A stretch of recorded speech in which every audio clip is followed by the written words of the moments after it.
A very warm morning to everyone.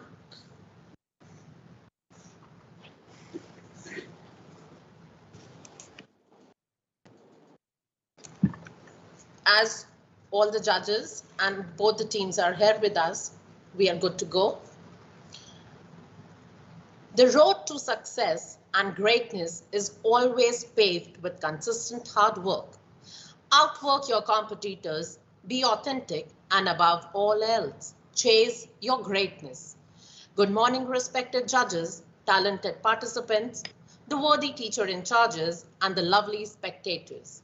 I, Mansi Shankar Arora, take this opportunity on behalf of the secretary of this event, Dr. Jyoti Badiyal, Principal APS Dhar Road, to welcome you all to the grand event that is Ethics Bowl finale of Ethics Bowl 2023. Ethics Bowl is an activity that combines the excitement of the competitive tournament with the valuable education experiences for the high school students. Created in 1993 at the Illinois Institute of Technology, the Ethics Bowl has grown steadily over the years. For the further development of the concept and to bestow the benefits of Ethics Bowl amongst the students of Northern Command APSS, Mrs. Sunita Dwivedi, Regional President, Awwa, Northern Command, took the initiative to become torchbearer for Northern Command Inter APSS Ethics Bowl 2023. I'm sure you all must be writing with anticipation already, so start off. I would like to take this opportunity to apprise everyone that our judges are extremely talented and have vast experience in their domains. First, we have with us Lieutenant General P.S. Rajeshwar, PVSM, AVSM, VSM.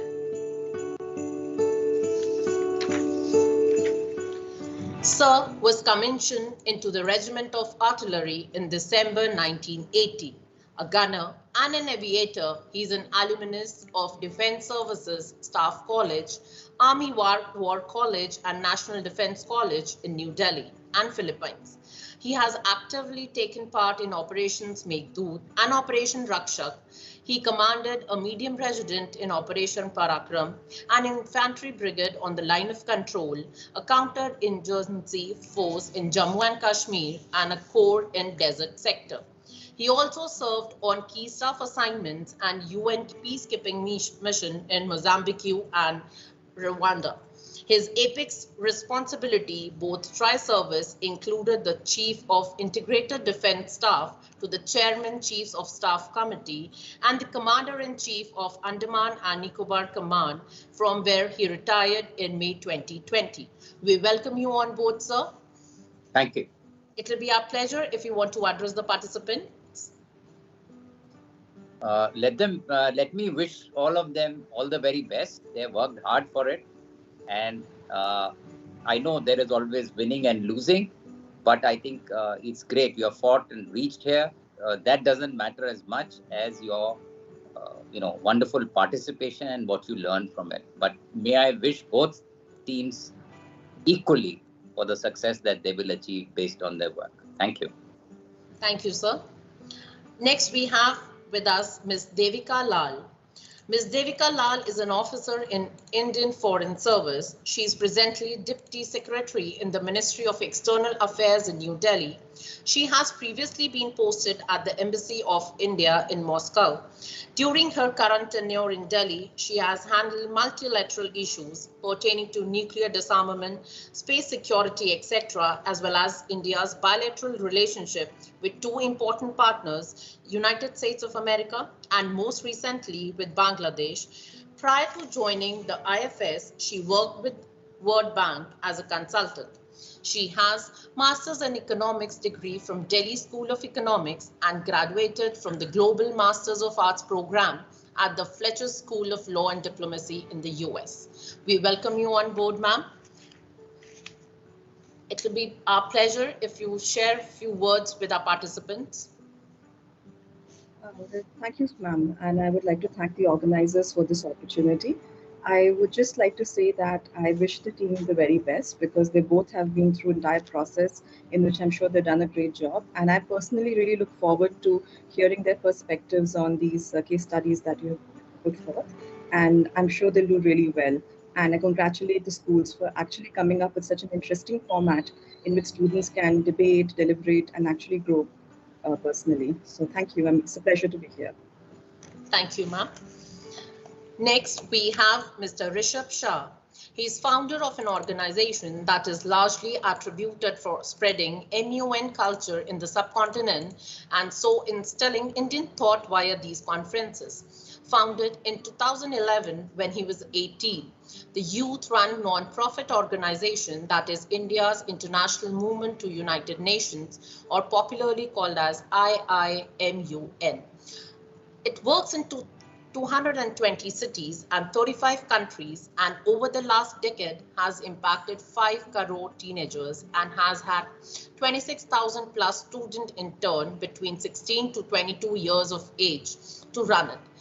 Awarded by UN, Government of India, Forbes for his work with IIMUN, his day job is helping his family in their business of iron and steel, and he's a visiting faculty in various colleges, including the IIMs. Rishabh sir has authored a best-selling book and anchored a TV show on CNN News 18 called UDHAMPUR, which talks about issues that pertaining to the youth. Following in the footsteps of his role model, Swami Vivekananda, he believes 100 young people can revolutionize a country with it aims to create. However, his biggest achievement is that of having student interns from IIMUN now become elected members of government, authors, lawyers. He prefers to be called just another young person helping young people. We welcome you on board, sir. It will be our pleasure if you share your words of wisdom with our participants. Firstly, thank you very much. And you rightly called me Rishabh and not Rishabh sir. I think the sir and ma'am is better kept for the other judges because they deservingly so, they deserve the title. But, many congratulations to the two teams that have made it to the final and to all of you to actually organize something like this, because I think just putting together something that also digitally is a gargantuan task. The fact that you all have actually managed to do this is remarkable.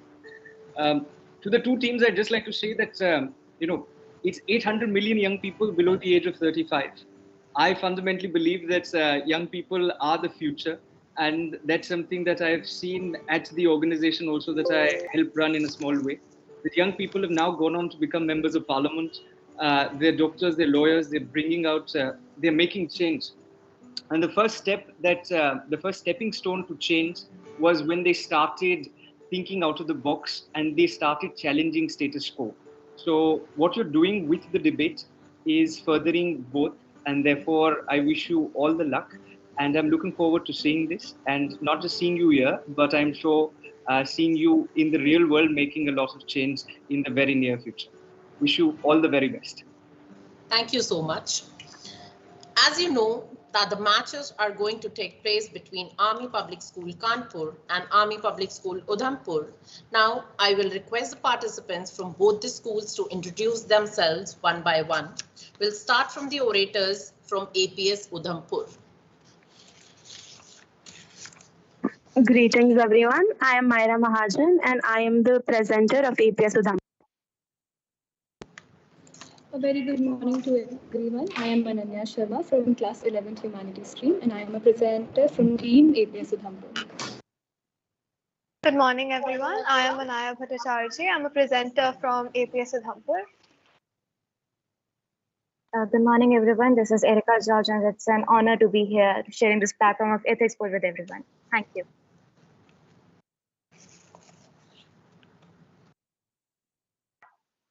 Greetings everyone, I am Hika Kaur, studying in class 10. I am a researcher of team APS Udhampur.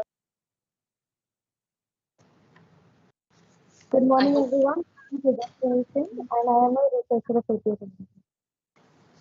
We welcome you everyone. Now, moving on, the orators from APS Kanpur.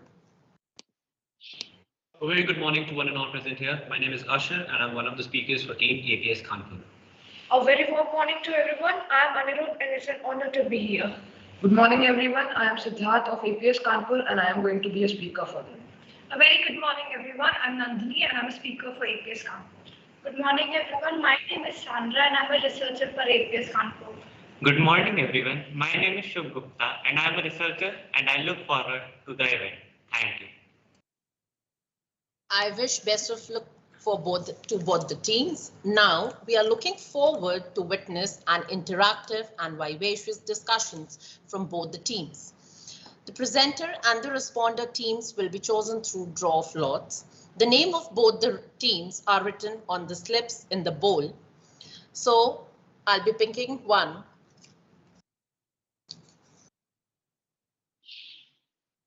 So here we have our team A,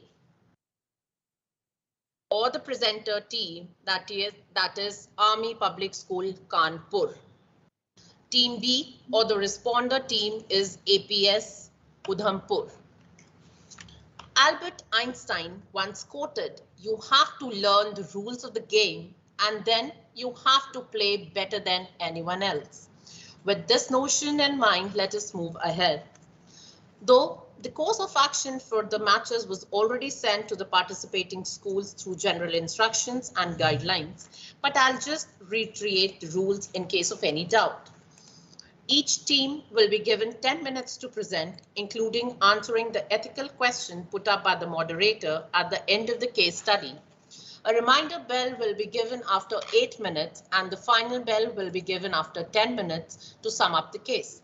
After that, 1 mark will be deducted for every minute excluding the time limit. The other team will be given 2 minutes to confer and 5 minutes to comment.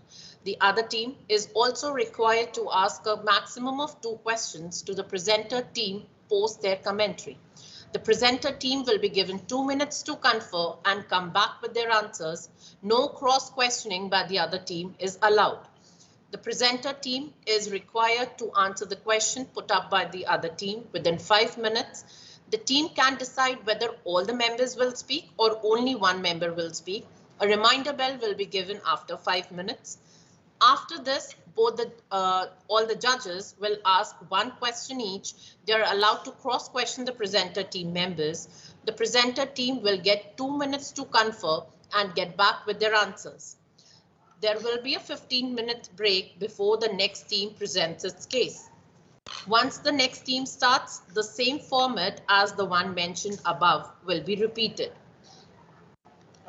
Now, moving ahead with the session, the key to holding a logical argument or debate is to allow oneself to understand the other person's argument, no matter how divergent their views may seem. Team A, APS Kanpur, be ready. I'm going to read your case study now, and the title of your case study is Selection Committee's Dilemma in Sports. You have recently become part of the selection committee of 3 people, which oversees the final selection of the players for a team at the state level. The sponsorship of the tournament as well as of your team is largely dependent on a business house, as the game played by your own team has not been a very popular one and doled from the government, and support from very few reluctant private business group has kept the things going. Now, in the meetings of the selection committee, you realize that many of the players who have performed well in the local circuits are missing from the list of the players selected for the nationals. Also, few players in the tentative playing list seem to be there only on account of the backing of some senior executive of that business house, which is the main sponsor of the team as well as of the tournament to be held. You are told by your colleagues that this is the accepted practice and any resistance to it will risk the very possibility of participation of the team in the tournament, as the business house can delay the necessary fund or even withdraw the sponsorship. This will ruin the chances of the team members, most of whom are there on the basis of their merit, to stake claim for the selection in the national team. There is not enough time to manage funds from the alternative source or look for new sponsors.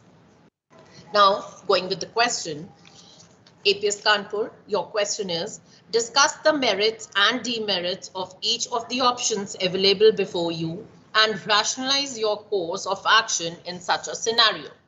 And your 10 minutes starts now.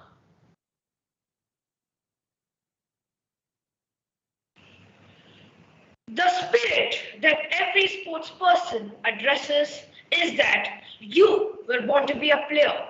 You were meant to be there. This moment is yours. A very warm morning to the respected jury, the moderator, and my adversaries. Thank you for giving us the opportunity to present our views. Every year, we witness various types of sports tournaments, events which get better every season. For example, the IPL, the Hero ISL, the Pro Kabaddi League, the PBL, and other extravagant contests. Dozens of players from our country and abroad come together to take part in such bone-chilling encounters. More than the encounters, it is the sheer extravagance and benevolence of the event. Various companies who sponsor for the event work hand in hand in ensuring that every person gets even more attracted towards it. As well as another motive is to attract more and more sponsors, as it will profit the sports organizers. Now, Nandini, over to you. The situation of the member of the selection committee is a difficult and emotional one. On one hand, the players who have worked hard and performed well in the local circuits deserve a fair chance to be selected for the state team. On the other hand, the sponsorship and the financial support from the business house is crucial for the team's participation in the tournament. The member might feel frustrated and emotional about the situation and may even feel confused about doing what is the best for the team and their obligation to be fair and impartial in the selection process. In the end, their decision will have an impact on the lives and careers of the players involved. So they have to approach the situation with sensitivity and empathy. Imagine the situation of the players who were not selected for the team but may not have earned their place based on merit. They may also feel a sense of guilt and may worry that they would not be able to perform at the level expected of them, or would let down their teammates and sponsors who have supported the team. The players are the heart and soul of the team, and that their emotional well-being is just as important as their physical performance on the field. We should try to do everything in our power to support and encourage them and to help them navigate the emotional ups and downs of competitive sports. For many of them, playing for the state team is the pinnacle of their sporting careers, and being denied this opportunity can be devastating.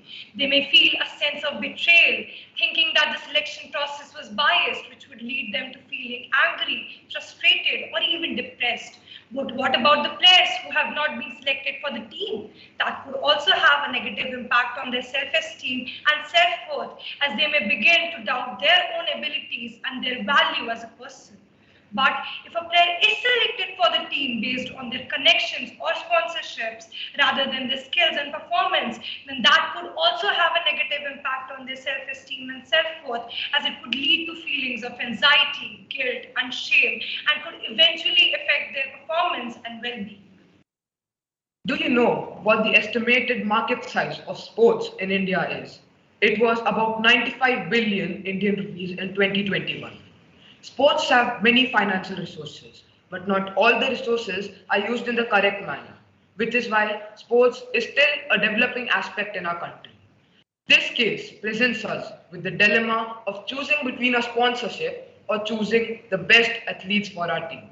Sponsorship have an extensive effect on the sports agency and sports itself. Some of the problems of sponsorships are the traditional sponsorship model. We'll put you on a logo on a bunch of stuff is now outdated and does not derive ROI. Other than this, impressions are a vanity metric. Just getting impressions for a brand doesn't achieve much. Brands demand much more than that. Television problems also play an important role. Only big sports get the attention of media and small sports are looked over. But at the same time, there are many advantages as well. For example, sponsorships build brand awareness.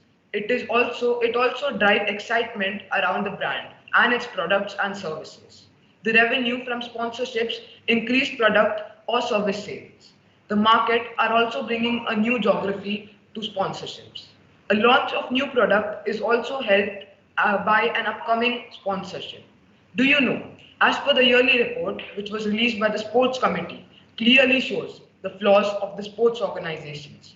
Utilization of funds is a big problem, and the Department of Sports specified several constraints in the implementation of the scheme, such as inadequate funds, human resources, and sports infrastructure. Talent identification is also a problem that the committee observed. It was brought out that the process of talent identification was complex and lengthy. As per the report, the committee observed that there are 1,524 posts for the coaches in various cadres. At present, only 980 of these posts are filled, creating a shortfall of 544 coaches. Due to sponsorship, the sports organizations were able to use the fund themselves and improve the condition of sports in our country. Thank you, Siddharth. Like in this scenario, it is clear that the selection process for this team is being influenced by external factors, namely the sponsorship of the tournament and the team. This goes against the principles of fair play and merit-based selection, which are essential for any sport to thrive. As a member of the selection committee, it is our duty to ensure that the selection process is fair and transparent. It is not acceptable to overlook talented players in favor of those who have backing of influential people or organizations. By doing so, we would be depriving deserving players of opportunity to showcase their skills and potentially represent our country at the nation level. However, it is also important to recognize the practical considerations involved. If the team sponsorship and funding are at risk, it could have serious consequences for the team and its members. The best course of action that we could take in such a situation is to first have an open conversation with the owner of the business house. It may be that the owner is not involved with the senior executives' demands and he or she takes necessary actions against those executives and the problem would be solved. But if they are not convinced and stick to their demands, we must put our sponsorship at stake for the players' careers and fair selection of the team. While the sponsorship of the team is crucial for the team's success, it should not come at the expense of deserving players who have worked hard to earn their place on the team. Therefore, even if they withdraw the sponsorship, what we could do is use our own funds and take help from locals, since there is no time for arranging alternative sources as well. When people would see us play the game at our level best, sponsors would automatically be attracted to us for the future events.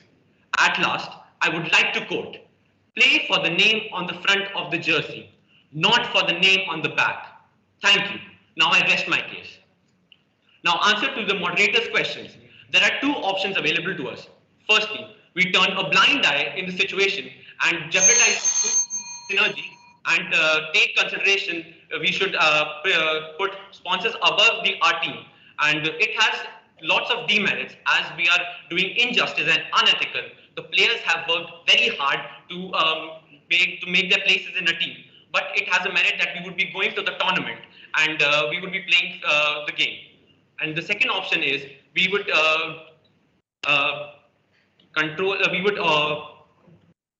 give the sponsorships a hard time and try to find alternative solutions, which has it merit that we are doing ethical, that it is the best ethical options. And the demerits are we might not go to the tournament, and we could we could risk the risk the careers of the players. Thank you.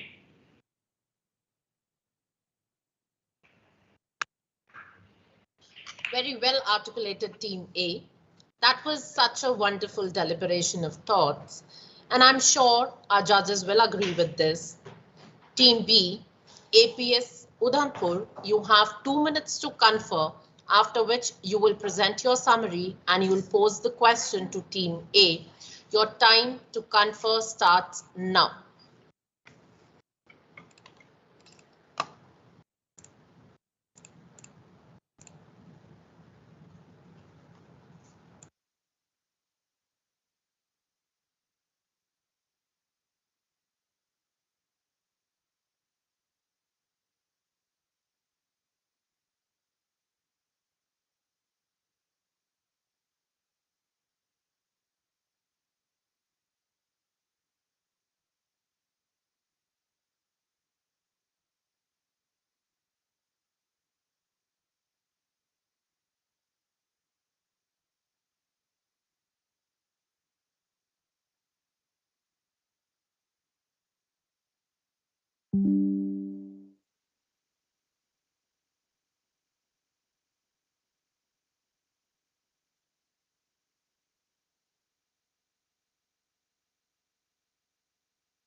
Well, Team B, your time is up.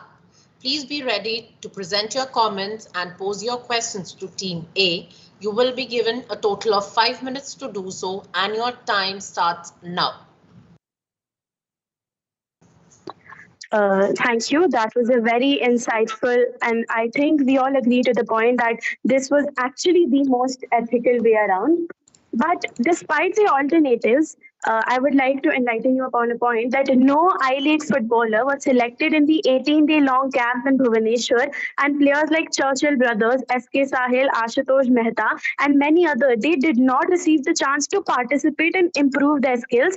Rather, the people, those who only played three or no matches at all, they were called to the Bhubaneswar camp. And yes, it is really important for the committee to speak, think, and act in a way that can help reduce corruption. But as mentioned in your case study, in such a short span of time, he might not be able to arrange their money for the tournament. And I believe that those two or three people who were actually reached the position because of their merit, they can be affected too. Thank you. Passing it on to the second speaker.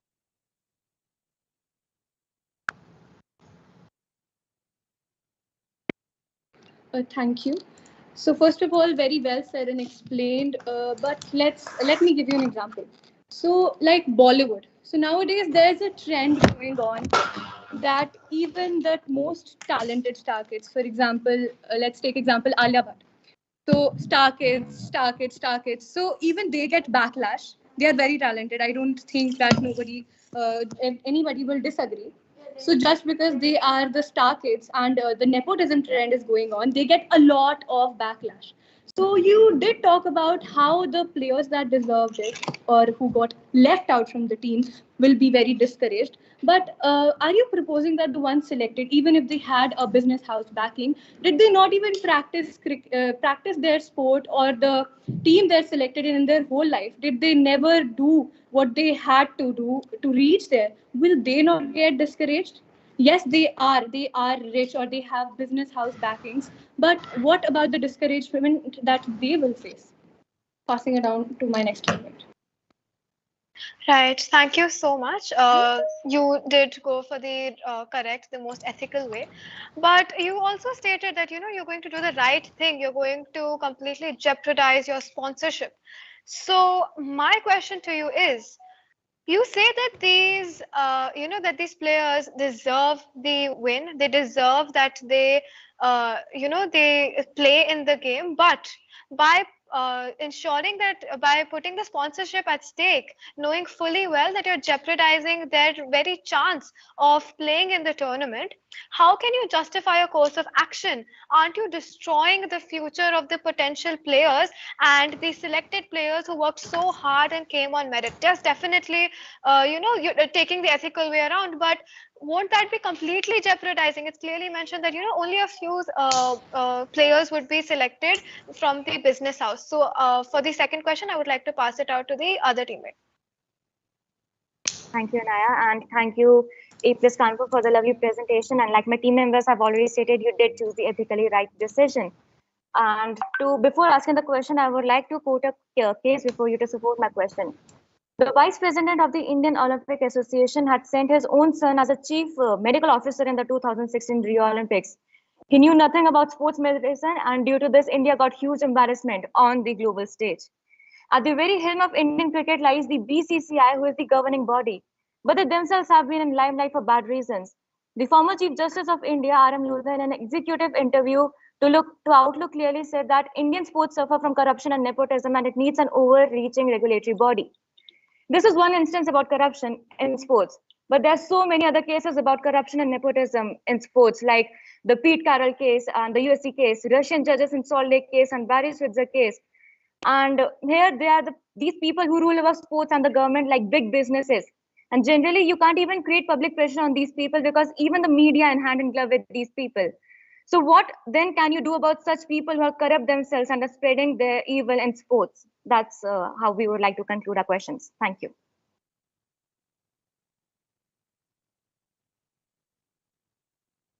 Those were some very valid points brought to you by you. Now, Team A, APS Kanpur, you have 2 minutes to prepare your answer. You have 2 minutes to confer, and those 2 minutes starts now.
Team A, APS Kanpur, you have 5 minutes to present your answer and 5 minutes starts now.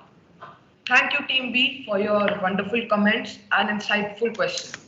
Now, answering to your question, like you mentioned, nepotism is something very common in Bollywood, and now the sports industry has also started adopting the means of nepotism. But don't you feel the players who put in their hard work deserve it a little more?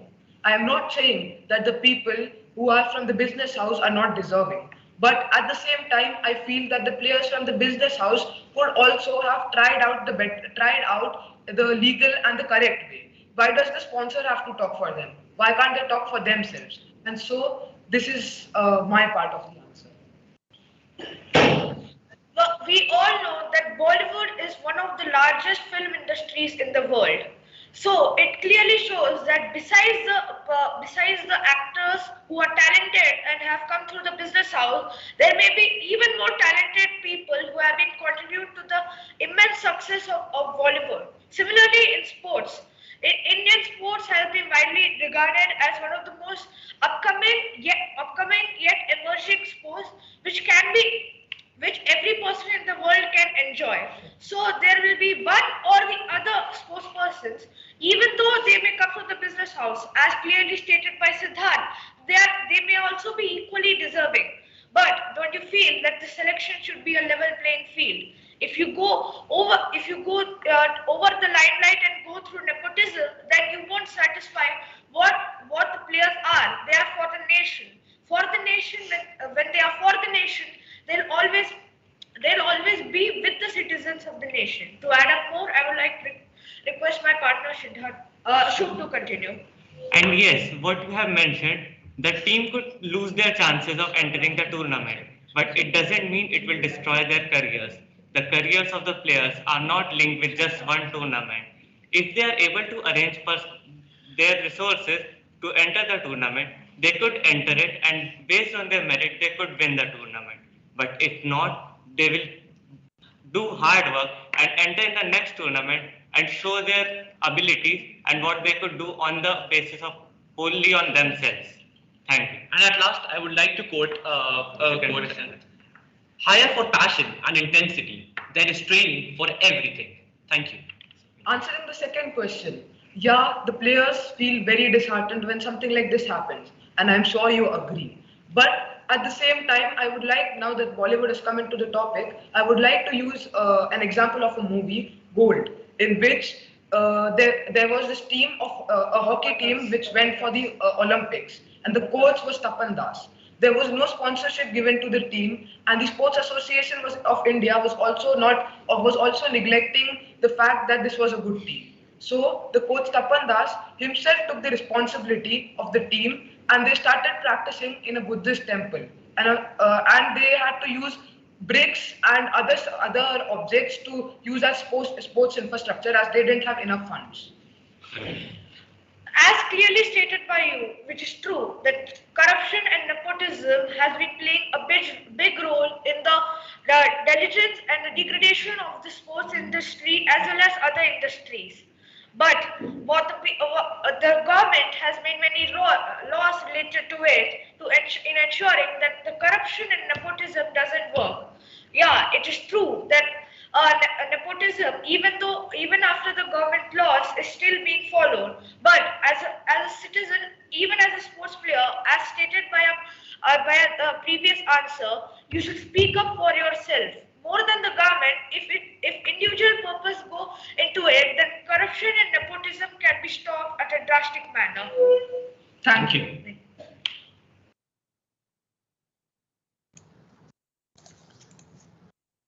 Thank you, APS Kanpur. I request all the participants to sit with their cameras on. I must say, both the teams have really excelled in creativity and self-expression.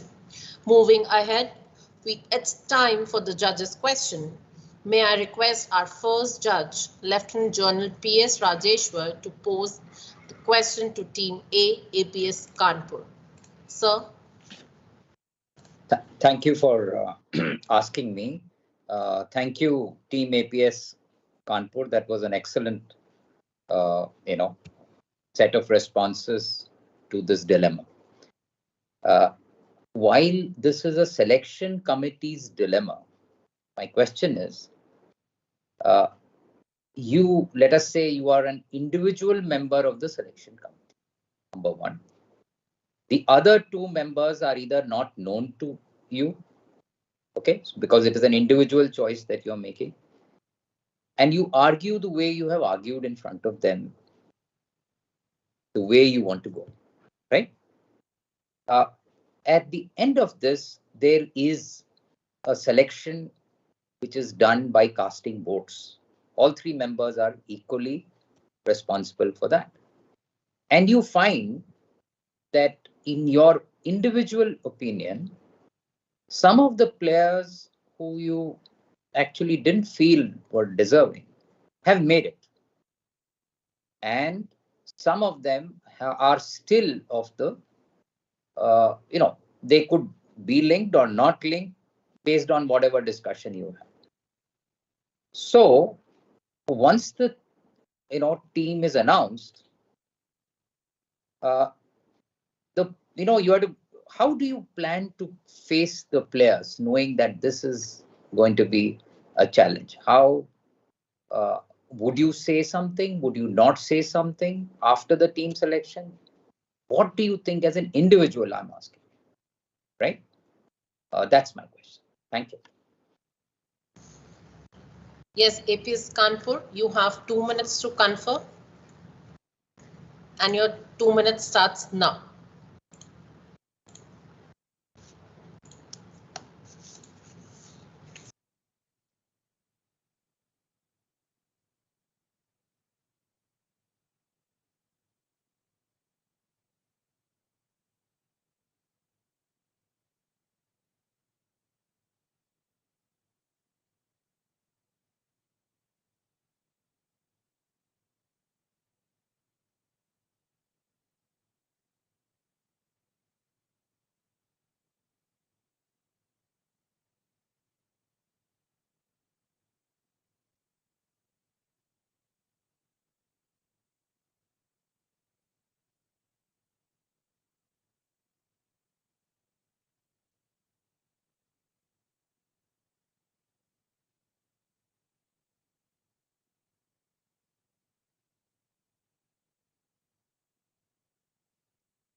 Yes, Team A, you can start with your answer. Thank you, sir, for your question. It really made us think. And now to answer your question, I would like to give the example of Yashasvi Jaiswal, a person who made IPL record by hitting the fastest 50. He is now getting all the fame that he deserves. But do you know the backstory? The backstory is that he had to leave his city at the age of 10 and go to Mumbai to practice and to chase his dreams. He had no place to stay, and so he had to past nights when he was hungry. He used to sleep hungry, and he used to sell Golgappas to get money. But after he got into the association, he got into his deserved spot. He's now getting fame. But don't you think if the players from business house get into the game, don't you think that these players who have put in so much of hard work will not get their part? And now answering to the question, Yes, everyone's vote matters. I would respect everyone's vote. But if I think that the selection process is not right, then after the selection process, I will raise my voice. I will go and complain the situation to the Ministry of Youth and Sports Organization. And then I will suggest that what can be done is the best players should be there for the main team, and then a reserve team can also be made for the other players. The role of a committee is to review every single situation and take necessary precautions and actions based on it. In a committee, everyone's consultation is required, everyone's opinion is required. So, as an individual member, it is judicial and right for me to take opinion of every person and understand and bring a decision altogether.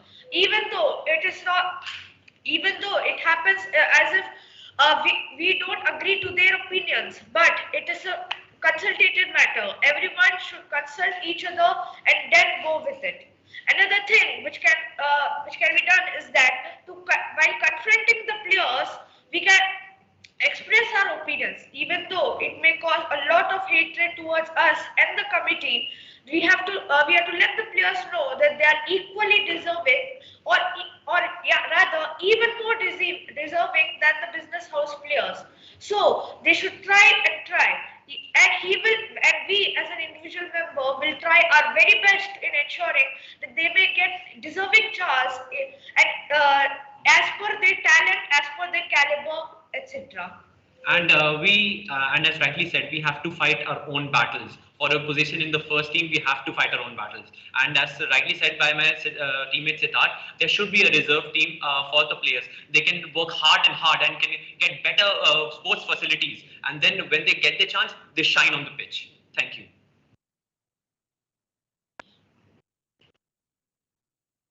Right. Thank you from my side. I have heard your responses. Nice and refreshing. Thank you. Thank you, sir, for your thought-provoking question. And thank you, Team A, for such an insightful answer. Moving ahead, now I request our second judge, Ms. Devika Lal, to ask her question to APS Kanpur. Yeah, so good morning. I must say that I appreciate APS Kanpur for having a very clear and consistent position about what you feel ought to be done, what you would like to do. And just building a bit on Sir's previous question, because that is something which struck me when I was listening to the case study and hearing you all, debate that being a member of a committee, there's a lot of pressure because, it's not your decision also. So you might end up being the whistleblower that others don't agree with you. And as you just said, you answered part of my question that you would go ahead and just make a principled position. Now, but at the same time, you do feel very strongly about sports and about the fact that there should be equal and fair selection. So in your strategies, one in which you convince your team, the other two members, that we must take this ethical position, which you feel is ethically correct. And a second situation can be where they don't agree with you. So what will be a plan of action in terms of, would you, in terms of the fact, because suppose your team does not participate, by itself, that may not serve your purpose, right? You would want something to in the future to happen. So I would want you to, I'm sure you've thought about it, but maybe some thoughts about, in a sense that how would you make sure that your position actually is not just a position of principle, which is a great thing by itself, but actually that serves your purpose, because your goal is not just this one particular selection process. You have made it clear that your goal is an overall aspect of merit participation in sports, and these are your representing the state. So I would just like your thoughts on that. Thank you. APS Kanpur, you have 2 minutes to confer and your time starts now.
APS Kanpur, you can start presenting. Thank you, ma'am, for your question. It really made us think out of the box. Now, answering to your question, our institution succeeds only when the duty of the members, as in the given case study, the members of the sports committee, when their duty is fulfilled, only then can an institution succeed. We, as an individual, have every right to select the players based on the basis of their skills, their merits, and their abilities. And no matter what, every player deserves a fair chance. Every player deserves the right to be on the team for the hard work they have put in.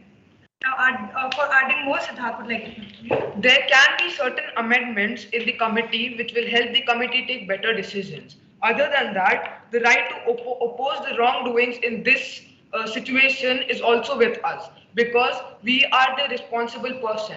And if there is a mistake in the whole committee, we will be the one who will be questioned. Other than this, I would like to mention that the person who is there in the committee should be very right in what he thinks and should have a clear approach, because there is no point of a person who is not giving to the committee. Now I would like Anirudh to add up. We all know that every committee, every government body has an administrative hierarchy.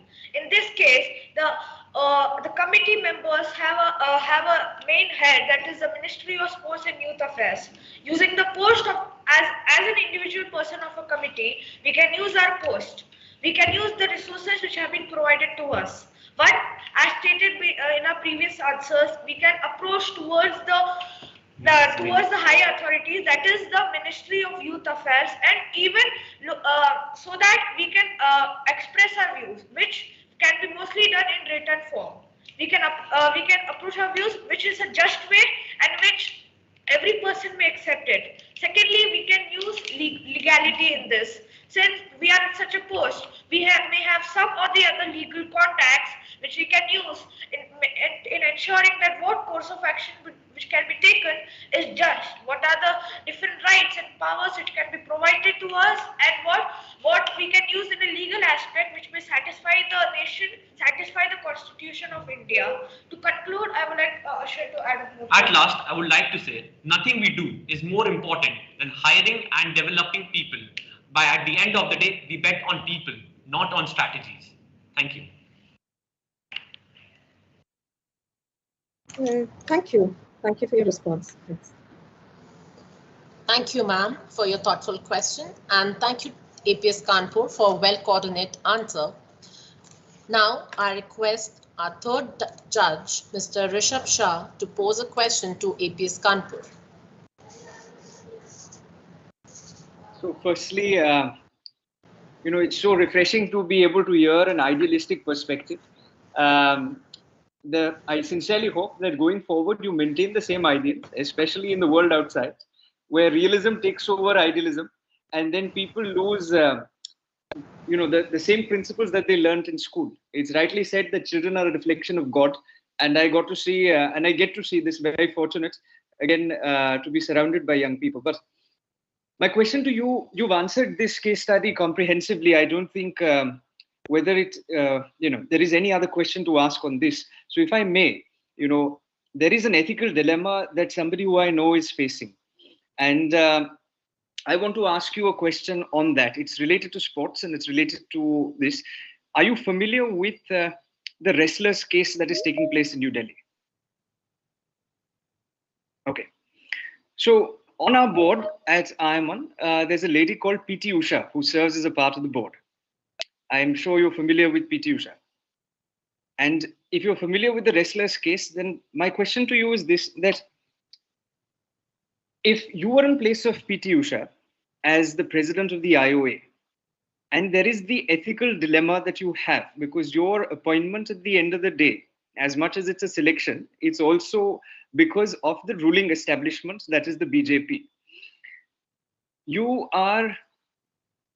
either have to support the wrestlers for the case that they are making against the WFI president, who has been accused of quite heinous crimes, or you go the extra mile and you say that, this is wrong, and you take a stance. Being the president of IOA and being PT Usha, suppose you were PT Usha, what is it that you would do in the case of the restless conflict that is going on in New Delhi? Remember your appointments as much as it's an election and she's got elected, but it's also with the blessings of the ruling establishment. So saying anything against somebody who's a member of parliament of the same establishment may have some consequences. So if you were in her shoes, what would you do? Also, am I allowed to slightly go off script? Is it okay? Yeah, this question's fine, right? Great, okay. APS Kanpur, your time to confer starts now.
Yes, Team A, you can start.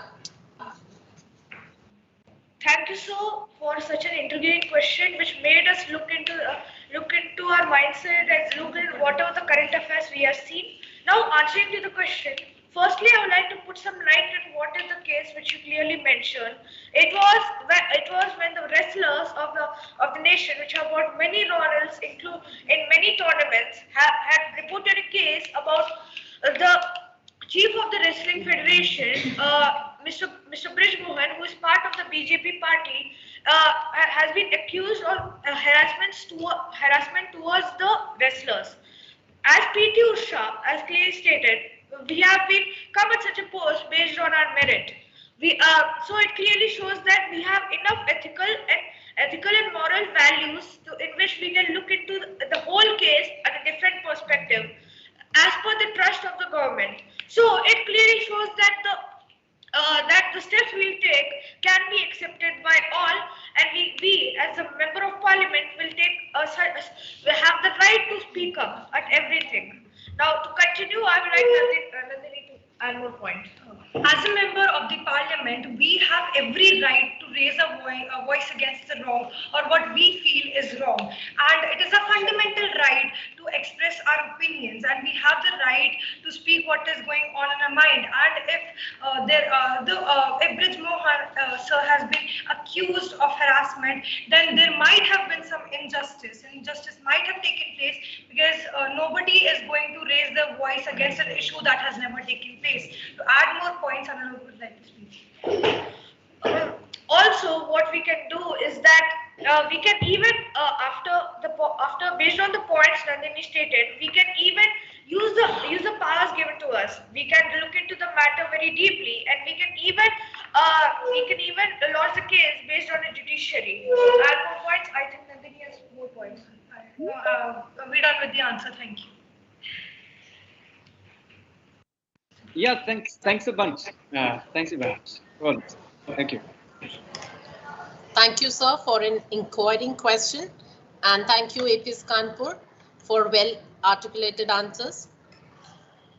You people have given exceptional presentation. Now we'll have a break of 15 minutes, after which Team B will present the case.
Welcome back, everyone.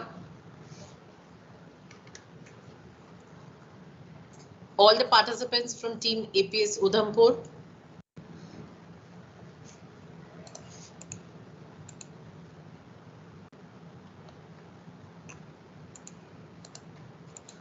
Our third judge, Mr. Rishabh Shah. Hi, I'm here. Okay, thank you so much, sir.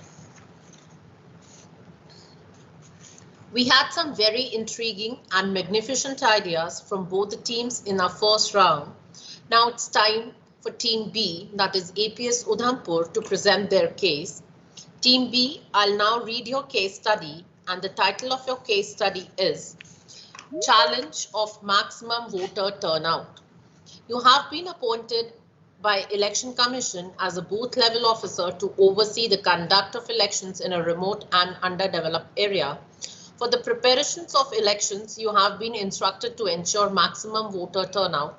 For this, you conduct a series of meetings with the people in villages, encouraging them to vote in large numbers. However, they confront you with the fact that despite so many previous elections, the promises made by representatives remain unfulfilled, and even the basic necessities of livelihood are not available. As such, they are ignorant of your appeals and are subsequently not forthcoming even to listen to you, let alone giving you assurances to vote. Based on this information, your question is, do you agree with the villagers that voting will make no significant impact on their lives, and hence why should they vote? So APS Udhampur, your time to present starts now. We, the people of India, having solemnly resolved to constitute India into a sovereign democratic republic and to secure to all its citizens justice, social, economic, and political, liberty of thought, expression, belief, faith, and worship, equality of status and of opportunity. Greetings, everyone. Excellently said. The ignorance of one voter in the democracy impairs the security of all. We all want our rights in our hands, but what about the duties that we neglect? After 75 years of independence, India has not proved itself to have control and order. And in instances like this, not only the government but the citizens are also equally responsible for the positives as well as the negatives that a country faces. The vote that we are going to cast will decide the quality of civic life we are going to have.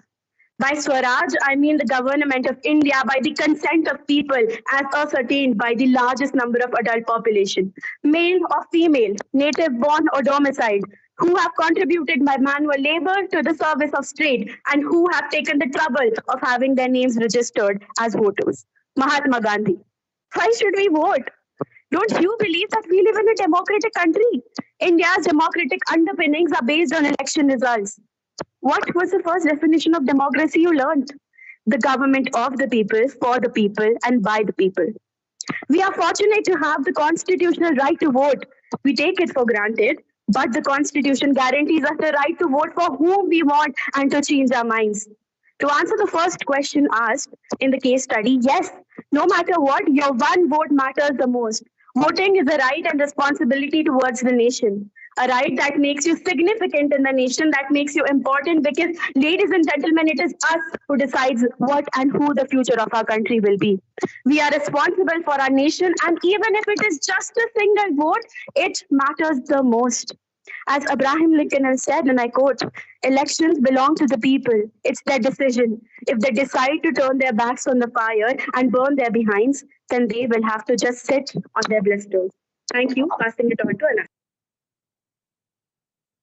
Thank you so much, Myra. In life, a man has twin obligations. Obligation to his family, to his parents, to his wife, his children, and he has an obligation to his people, his community, and his country. This was said by Nelson Mandela in his autobiography. Voting is a privilege foreshadowed on us behest our Constitution under Article 326, which states the universal adult suffrage. Did you know? The percentage of Indians who willingly vote is just 67.4%. And the biggest irony here is that underprivileged community thinks that voting is their duty as a citizen as compared to the richer, more urban society. The Representation of People Acts 1950 and 51 also safeguarded the people's right to vote and ensured certain protocols would be followed. India does not penalize anyone who doesn't vote. But does that mean that this privilege that our forefathers fought for should be taken for granted? Kalati kamat kal eve phalam pibati. This was stated by Chanakya, which means when the right action is not taken at the right time, it is time itself that causes the action to fail. Every single vote matters. Every single vote has a voice, it has a weightage. And as citizens, there are certain responsibilities that one has towards their nation. Yes, you have been wronged in the past. So how will you make the right choice? How will you ensure that change prevails? How will you hold yourself accountable? To also ensure that the politician is held accountable for their assurances and their actions that they were promised, a combination of public participation, transparency, free and fair elections, media, and lastly, a measure to empower the civil society should be put in place. You have the power to make decisions and choose your destiny. It's a gamble that you're playing, but it'll be worth it if done rightly. Vox populi, vox Dei, a Latin saying which means the voice of people is the voice of God. Thus, people should represent. People must stand for what is right and do their duty. Over to you, Ananya. Thank you, Anaya. We hear your cries, your pleas, your woes, your wants and needs, your dreams and hopes. We know you feel ignored, unseen, your voice is silenced, your will's demeaned. But please do not be disheartened. Do not let apathy win, for silence is not the answer. It's not where solutions begin. Yes, we believe that your trust must have been broken, that you must have been wronged. But is not voting the right solution? Do you not think that not voting is like withdrawing from a competition in which you did have a chance of winning? As Nelson Mandela has said, and I quote, the power of the people is much stronger than the people in power. Voting is the power of the people, and it is high time that we start exercising it. In the village of Gudalur in Tamil Nadu, a group of women banded together to form a self-help group with the aim of improving their lives and the lives of their families. Yes, they did face challenges. However, they were determined to make a change, and they realized that the first step was to elect leaders who would be responsive to their needs, unlike the villagers here. They succeeded at electing a representative. With his help, they were able to secure funding for a new water tank and a health clinic, which greatly improved their quality of life. At least they tried. But here, the villagers are like, neither will we vote nor we will take any action regarding this. For too long, we have been silenced and marginalized, denied a voice in the decisions that affect our lives. But with the power of vote, we can now stand up and be heard. We can demand justice, equality, and respect. Our democracy was hard won. And this, I think, is a fraction of what we owe to our forefathers. In conclusion, voting is an emotional act that connects us to our community, honors our past, and shapes our future. As Rabindranath Tagore once said, and I quote, where the mind is free without fear and the head is held high, where knowledge is free, where tireless striving stretches its arms towards perfection, where the mind is led forward by thee into ever-widening thought and action, into the heaven of freedom, my Father, let my country awake. Let us awaken our country and our people by exercising our right to vote. Thank you. Passing it on to the next teammate. Thank you, Nanya. There's a beautiful saying in Kashmir that goes like this. Hasti dariyan na baba, te bhuji kai kapas. It translates to the elephant couldn't stand the wind, but the old woman went out. Meaning an insignificant person can often accomplish what kings have not. It has become a standard ritual to speak better about any candidate or an elected leader of any legislative assembly of the parliament. The fault finding then comes down right out to the system. And the way democracy isn't working, well, because it should. However, a really little room has been given to what the people can actually do to strengthen the democratic roots and convey a few changes within the system. Even as it is the responsibility of the elected leader to fulfill the well-being of the voters, an equivalent is that the need for the people of India to contribute to picking the right leader for his or her representation. To answer the second question, here are some points which might aid in enlightening the voters about the importance of voting. Reasonable voting instead of reluctant voting should be encouraged. To achieve maximum voting without further antagonizing the villagers, it is necessary to address their concerns and grievances rather than dismissing their frustrations. One can acknowledge their experiences and empathize with their situation. Furthermore, it can be useful to work with local community leaders and organizations to build trust and encourage participation in the democratic process. Back to village program, organizing phone-in program on Akashvani Air, wherein CO Delhi, DOs of various districts, SGMs, election officers, and other senior officers attend the program as guests. This program is aired live wherein calls from the general public are taken in. And ELC is an electoral literacy club. This club helps you to learn how to understand the fair voting process and make a correct decision about voting. In these ELC meetings, we are taught to cast a vote in an honest and responsible way and choose the right and the deserving leader. Greater participation for a stronger democracy. Systematic votes, education and electoral participation program, better known as SWEEP, is the flagship program of the Election Commission of India for voter education, spreading voter awareness and promoting voter literacy in India. Since 2009, they have been working towards preparing India's electors and equipping them with the basic knowledge related to the electoral process. Democracy has given people a strong right, that's the right to vote. If you are not going to vote, it still wouldn't solve the problem. To bring about a change, you need to keep falling and then getting up back again every time. That's how you bring about a change, by never backing down. Now, before ending, ladies and gentlemen, I'd like to quote what Abraham Lincoln had once said and then leave you all to question your heart. Because when you question yourself, everything becomes clearer than it ever could have been. Therefore, I quote, "The ballot is stronger than the bullet." Thank you.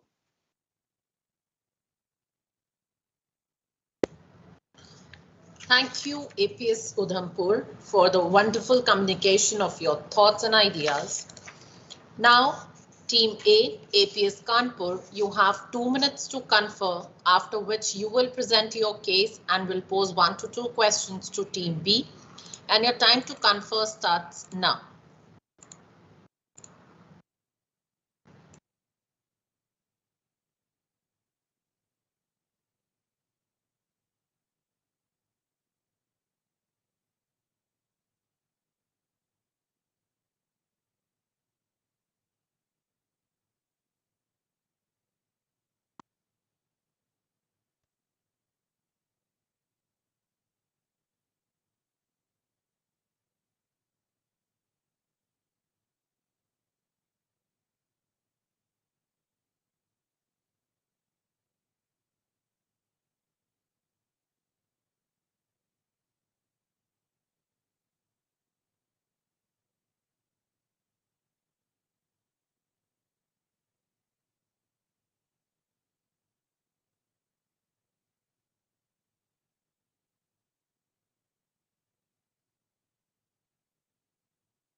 Team A, your time is up. Please be ready to present your comments and pose the questions to Team B. You'll be given 5 minutes to do the same. And your time starts now. Thank you, Team B, for your presentation. It was very accurate, and I like the way you put in the facts.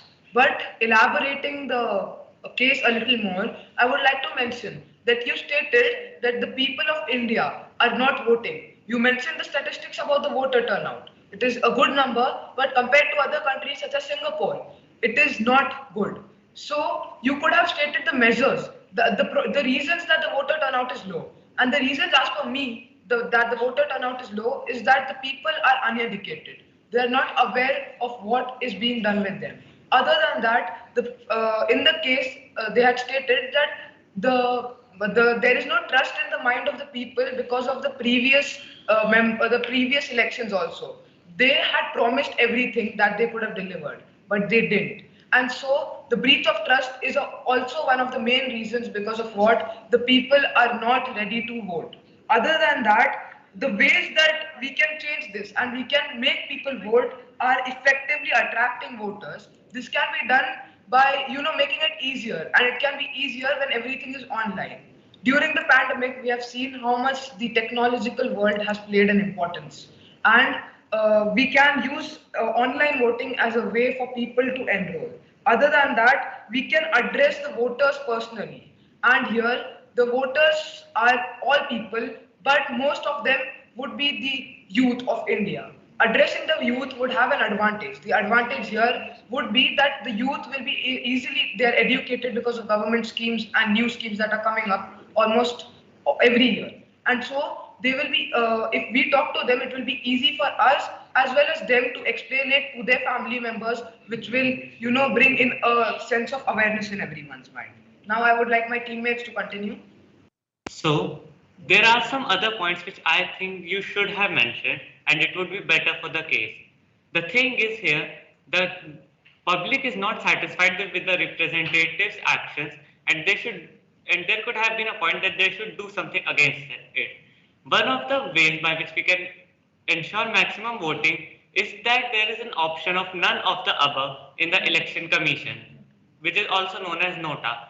If we do not have any representative to vote to, and if we do not want to vote any of them, we can use that option to be evident of our participation in voting, and that we are having our part in the democracy.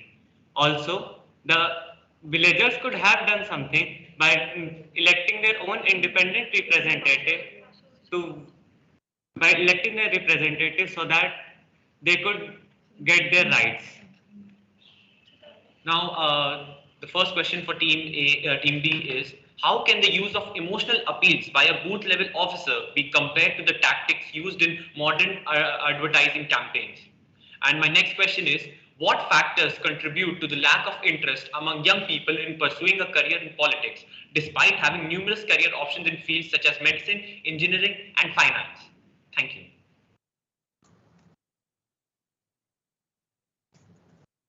Excuse me, can you repeat your second question, please?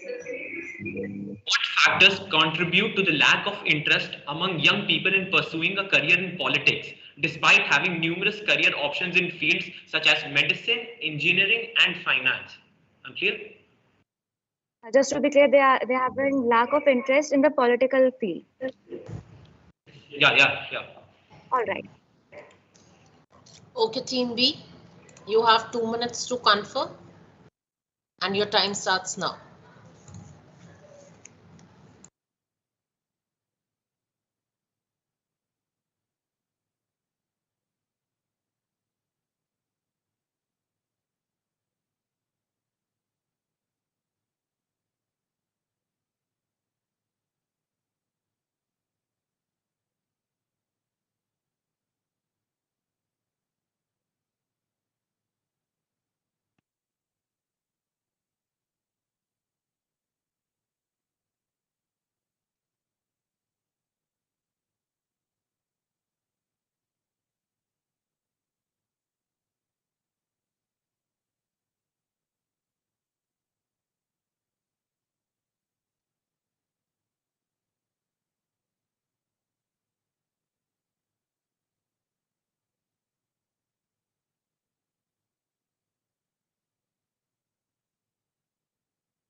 Team B, you have 5 minutes to present your answers and your time starts now.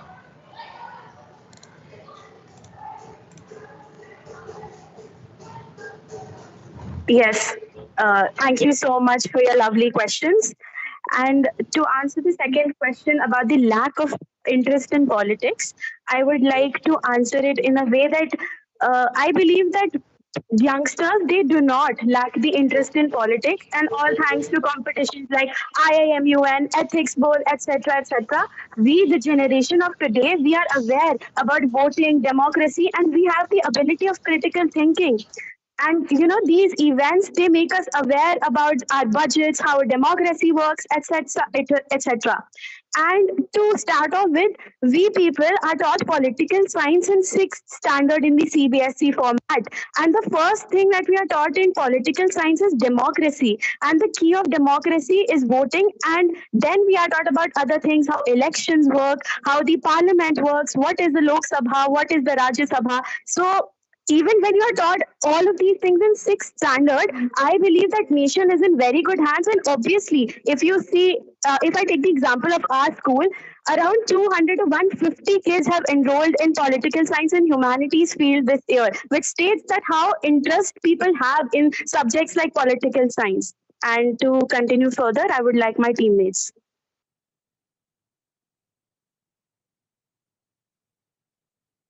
Thank you, Myra. Now I would like to continue further.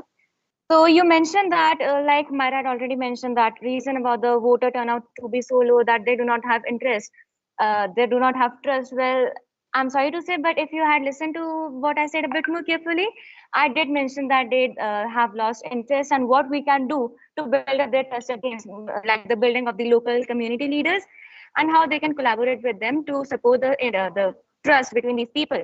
And also, the nota none of the above option, I believe our question was about how we can motivate the people in the villages in the state to support to choose candidates.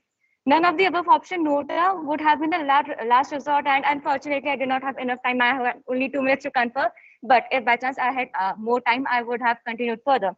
Now passing it over to my other team member to answer. As you mentioned, nota.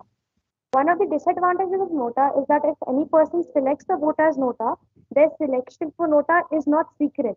As during giving voting to any political party, it remains a secret even from the polling officer. But in this case, one has to inform prior to the polling officer when they go for nota option. Many people think that nota is equivalent to a waste of time. Of course it is.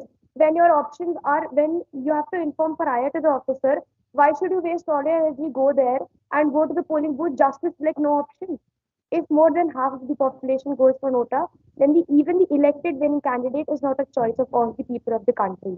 As the rules say that even if number of vota is very high, the candidate who has got the second highest vote wins the election. What's the point even? And also, to answer your second question, how do politicians use the emotional and tactful options? Then politicians use emotional aspect to build a better connection to people. They are aware of the emotions of the people that can help them. Since usually politicians are seen, they are risen from the ground roots level. Taken for an example, I won't mention any political leaders, but many political leaders in India, they have risen from grassroots levels, who have understood the problem of the people and built that connection to gain vote from them. For further elaboration, I would like to pass it on to my next teammate. Yes, I would like to add up a few points to my second question that I answered. We all are mentally trained to pick up for a job, undergoing the professional training or completing academics because we want an assured career we can earn bread and butter. Secondly, leaders are rare but followers are many. Only the few who have the qualities of a leader, they enter politics, whereas others, they prefer to take up a 9 to 5 job. Passing it on to Anaya. Thank you so much, Myra. So you mentioned that online voting should take place, my dear opponents. India, especially in an underprivileged society where technology isn't it's not available very easily. We don't have internet. Also, the trust factor and the anonymous factor and your transparent vote.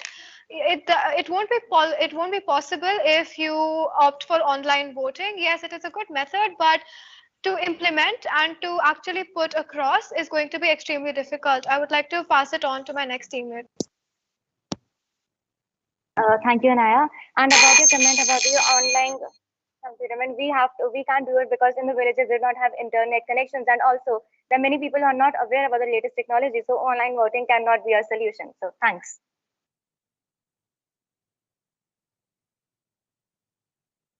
Both the team has some witty speakers and who have aptly answers all the questions. Now it's time for judges' question.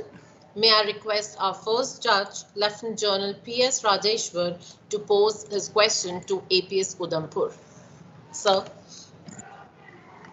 Yeah, so that was a wonderful presentation.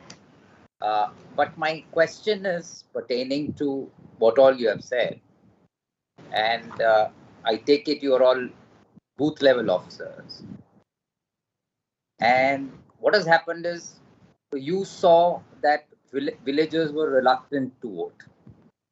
And therefore, you relayed this a day before or a couple of days before that you did your best, like you all said, whom you reached out to. And you told your higher authority that this is the case in the village. So they said, no, please go ahead, try your best. There are still a couple of days. And in fact, they also said that your next assignment is linked to your getting more people to vote. So you reached out again to the elders or whoever you wanted to. And then one of the village elders came to you and said, yes, we've understood your requirement. You know, this is a poor and remote, area. So the villagers are saying that we'll come to vote. Now, what they vote, what their option is not known to me, is what he says. But they will come to vote provided you give each person who comes to vote 2 kgs of rice. And then he says, unofficially, I have learned that there are 2 candidates and they are ready to contribute. Okay, so what is your response to this? You are still the booth level officer and you have this challenge in front of you, having seen the situation which is already painted. So please go ahead. Yes, APS Udhampur, you have 2 minutes to confer and your time starts now.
Okay.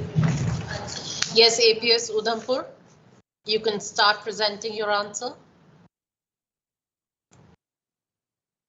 Thank you for the question, sir. This has really forced us to think upon our thoughts. And to our point of view, we need to first look at why does bribery even occur? As per our understanding took us, this is the clear case of bribery. So a bribe usually occurs when one entity illegally offers money or something else of value to the other person. As in this case, villagers needed, they are from the remote cases, they needed all the facilities. So you're providing 2 kgs of rice.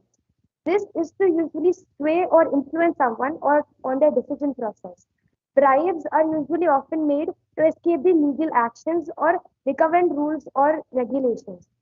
First of all, then we need to look at what are the intentions of bribes. There must be an intention to introduce this improper performance of a relevant function activity.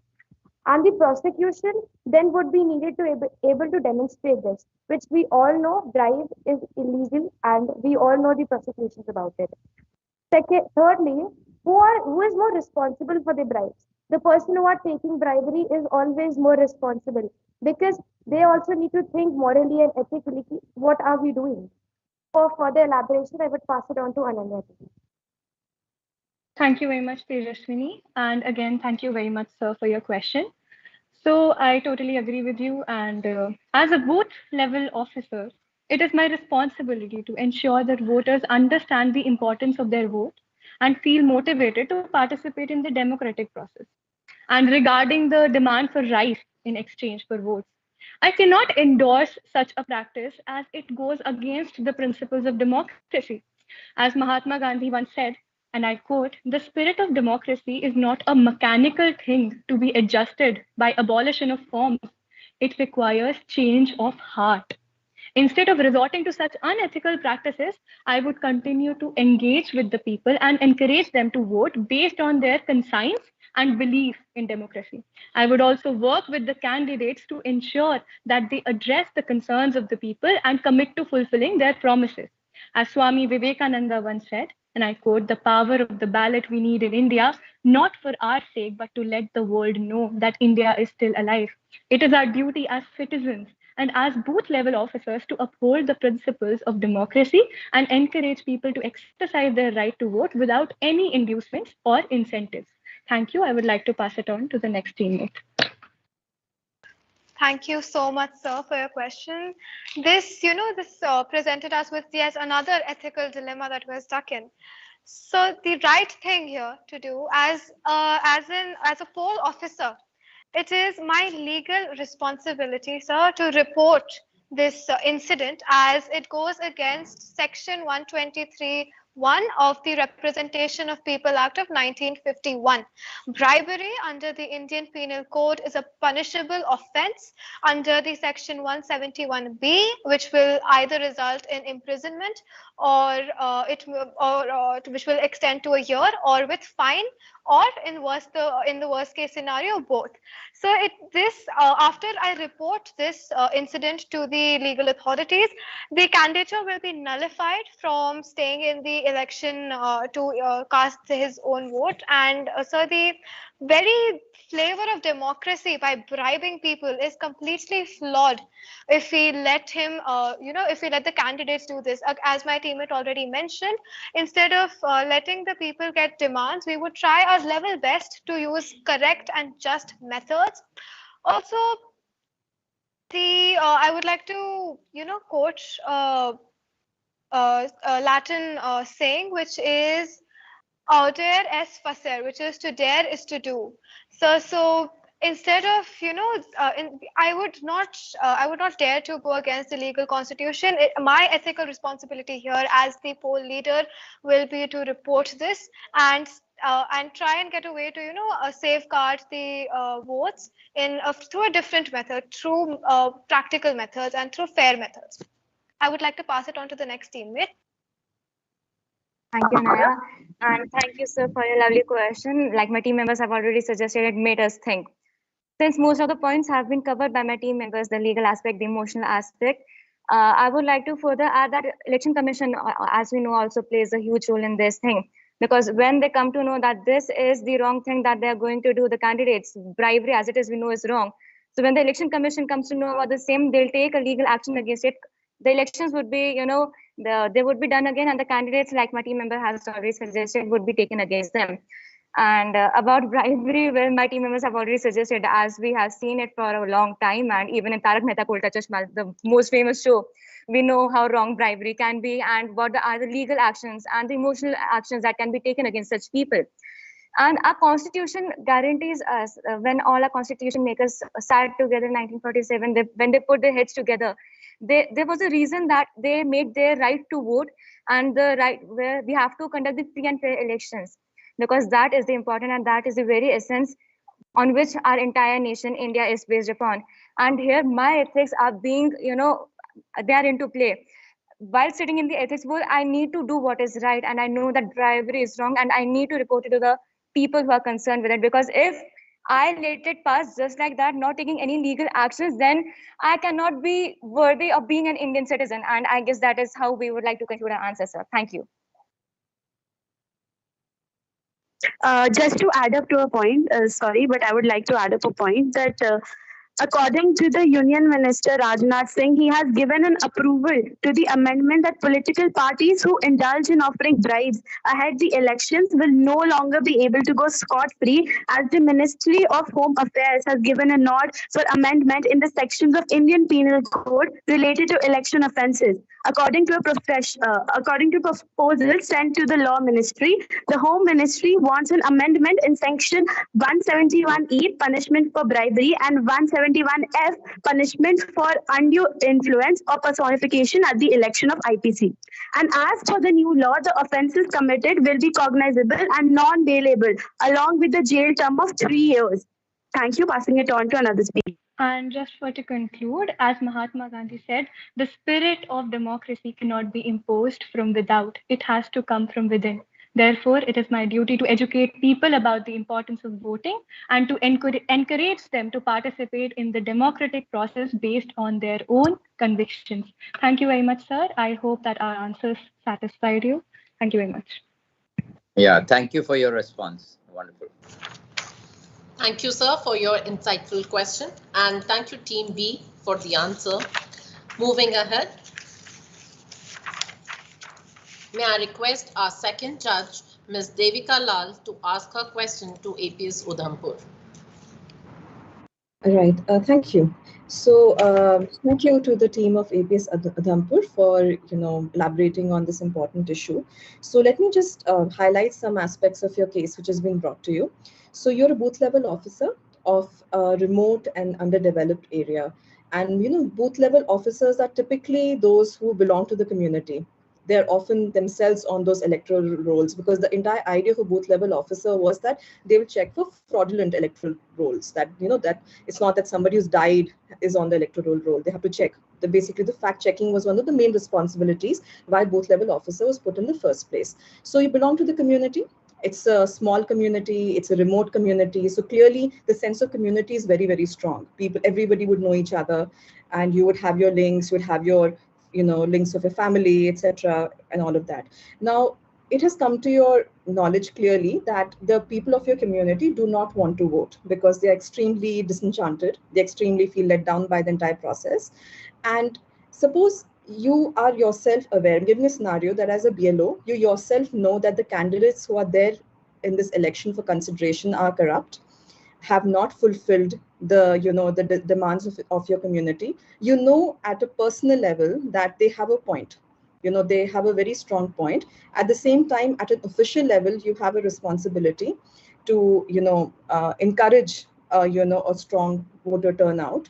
Then how do you navigate this? You have certain personal information, you have information that you know from experience, from where you're coming from, and you have a scenario where you are responsible as a representative of the Election Commission of India. So what would be your strategy? How would you take it forward? So that's my question to you. APS Udhampur, your 2 minutes to confer starts now.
Team B, APS Udhampur, you can start.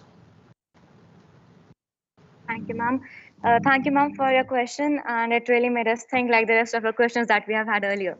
So, ma'am, to begin to answer your question, well, we think that as a member of the community, if I do realize that the candidates who are contesting in the elections are in the wrong and they're not doing anything for the general public, then what I can do is that we do agree with your point that ethics and profession should be separated. And apart from that, I guess as the person responsible, I can have one-on-one interactions with the general public, my community, and ask them where they're facing problems and what are the problems that they need the candidates to satisfy for them. And apart from that, I can also discuss with my higher authorities about the problem that they're facing and discuss with them that if the candidates are not responsible, if they're not fulfilling the needs of the general public, then what can we do about such candidates? And do we need to remove them from their place, or can we support them to, take on actions on such cases? Now, for further elaboration, I would like to pass it on to my fellow team member. Thank you so much, ma'am, for your question. And reading between the lines, I am a gazetted officer. I owe my full allegiance to my nation. I have been appointed by the Election Commission. This is going to question my loyalty and the integrity that I owe. Yes, I have personal relations with everyone, but it is also my duty to ensure that, maximum voter turnout is guaranteed. So, yeah, as a booth level officer, as you already mentioned, I have personal relations with everyone. And as my fellow teammate already mentioned, there are various steps that we could take. But I would also like to quote in the middle, ma'am, Asmakam Karyani Asmanas Vidhar Karshanti, which means only action will define us. So, as a poll officer, and knowing fully well that it is my outright duty to ensure that, I do the action that has been bestowed upon me with integrity, using fair measures and fair means. I would, as it is my duty, so I would like to completely pledge my allegiance to my nation. So for further elaboration, I would like to pass it on to my next teammate. Thank you so much, ma'am, for your valuable question. So I believe in order to provide the villages of the remote area assurance that the new representatives will actually help them, he must start a meeting for the entire village and the department heads. Basically, what I try to say is one-on-one conversation. And the representative must ask the department heads what and why are the villagers facing those issues, and make the villagers believe that voting will surely result in bringing a change, and yes, their needs will be catered. And we can make the head of the remote area, like the sarpanch, the previous sarpanch, encourage the people to vote, because that particular sarpanch, he is someone they choose. He is somebody they trusted. So I believe these would be some alternatives we all would provide. And thank you. Passing it on to my next speaker. Thank you, ma'am, for a valuable question. Integrity is choosing your thoughts and actions based on your values rather than your personal gain. In this case, it is the responsibility of the leader to work intelligently with what is given and not waste time fantasizing about the world of flawless people and perfect choices. Moral principles do not depend on a majority vote. Wrong is wrong even if everybody is wrong. Right is right even if nobody is right. Now I would like to pass it on to my next teammate. To conclude, ma'am, encouraging villagers to vote is not about fooling them or giving them false hope. It's about empowering them to participate in a democratic process and have a say in the direction of the community and country. While it is true that people may feel delusioned with the political process and may not see any progress in their lives, abstaining from voting is not a solution. By participating in the electoral process, they have the opportunity to choose their leaders. They believe they will represent their interests and improving their lives. It is also important to note that progress takes time and is often incremental. While one election may not bring a significant change, it is a step in the right direction. Every election provides an opportunity to build the progress that has been made. I hope that satisfies our answer. Well, thank you for your responses. Appreciate them.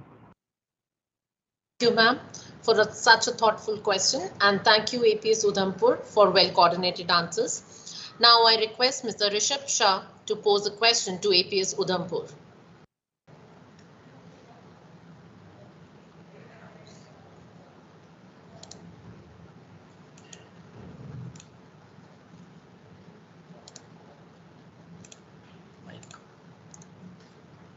Sir, you are on mute. Thank you. Is it better now? Yes, sir.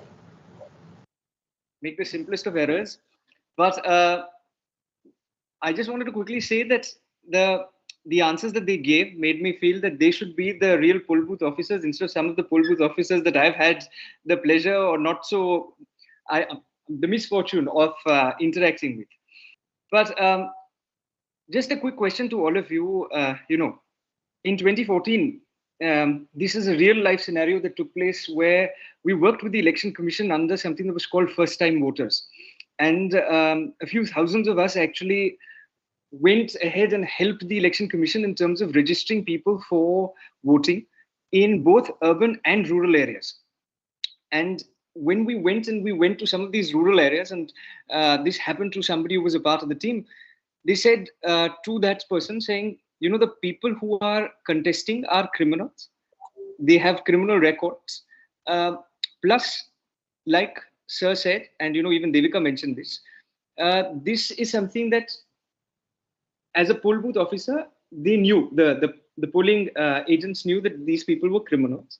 Plus, on top of that, the villagers said that, look, the issue is that hame paise nahi mile ye baar, to hum vote nahi karenge. And now we can have the utopian worldview saying that let's make sure that everybody votes. But at the end of the day, these guys were like, all those who are coming into power are criminals. And that's an actual statistic. 43% of the current Lok Sabha MPs have criminal records against them. 39% from the BJP, that is about 116 MPs, have criminal records. 57% from the Congress party, that's 29, have criminal records. Many of these criminal records are actually, not to dissuade people, but it's actually, crimes which are heinous to the extent that it is about terrorism. So some of these villagers actually in these far-flung areas actually mentioned all of these things. In 2014, the statistics were far worse. So what would you do and how would you convince them? Because their arguments are correct, saying hame roti kapda makan nahi hai. We're not getting our basic money. And at the same point in time, these people that we're electing are criminals. So how would you address the situation per se? APS Udhampur, your time to confer starts now. You have 2 minutes with you.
APS Udhampur, you can start.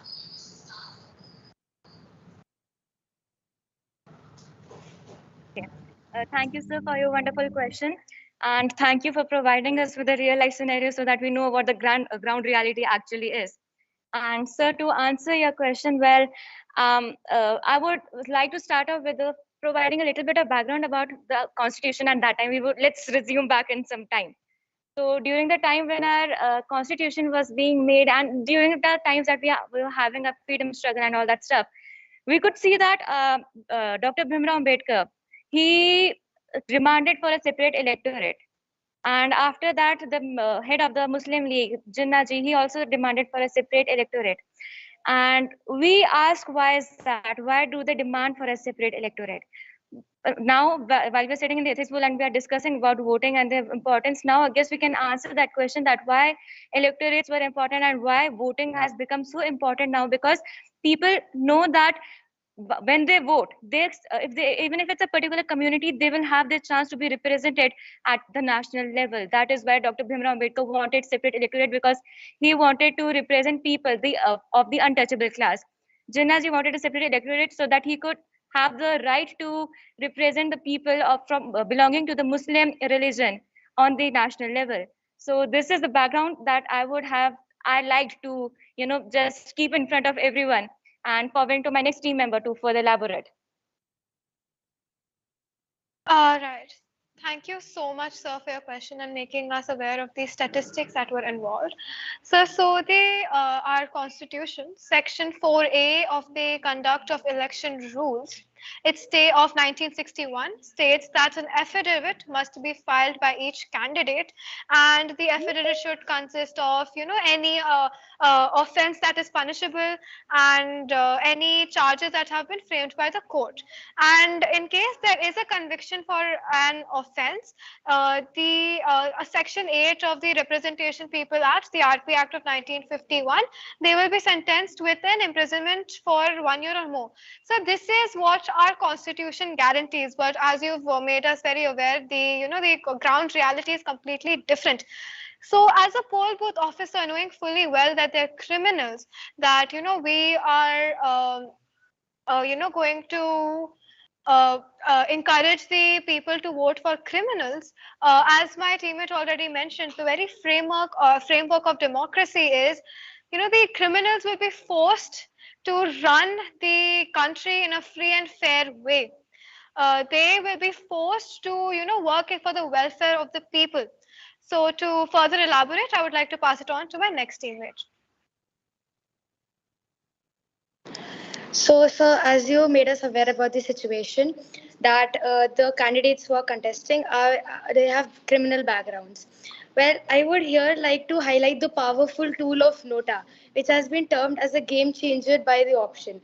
There may be cases where people might think that these criminal candidates can do no good to us. So that is why Election Commission has introduced the option of none of the above or Nota in the electoral process. It is believed that this option will bring a change in the society, as this puts our point forward to the government that we do not believe any of the candidates standing in the election are eligible that will bring benefit to our community.